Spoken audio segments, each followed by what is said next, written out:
Një debat i fortë u ndez mbrëmjen e djeshme në studion e Top Story-t. I ftuar kryeministri Edi Rama debatoi ashpër me moderatoren Grida Duma për dënimin me burg të Ervin Salianit, të cilin ajo e konsideroi dënim për fjalën e lirë. Duma e pyeti kryeministrin nëse kishte shkelur standardin e tij për të mos komentuar vendimet e gjykatave në rastin e Salianit, të cilin jo vetëm që e komentoi por edhe e parashikoi. Në këndvështrimin tim, rasti i Salianit është historik pozitiv për drejtësinë edhe kundër shpifjes. Ishte një vendim i formës së prerë.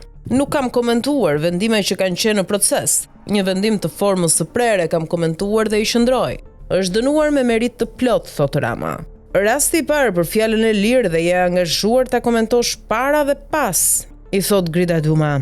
Ishte një dëshirë që njëherë një shpifës të marrë një dënim në këtë vend ku shpifja është mbretja, kthen Rama, ku shpifja jeton gjithë ditën dhe gjithë natën brenda shtëpisë tënde, brenda shtëpisë së shqiptarëve, politikës shqiptare. Te ai që ti e quan bufi, që mund të ketë thënë çdo gjë të mundshme për ty, edhe ti me atë bëni gjëra të tjera dhe nuk ndodh asgjë, i përgjigjet ashpër moderatorja. Me bufin kam vajtur në përgjyshe.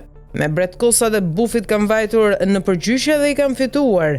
Ja kthen kryeministri. Standardin e ke shkelur, i vë në dukje Duma. Nuk kam shkelur asnjë standard. Politikanët duhet të shkojnë në burg kur shpifin. Po ti nuk e thon asnjëherë gjërat pa vërteta në Shqipëri, e pyet moderatorja. Unë nuk kam shpifur asnjëherë, thot Rama.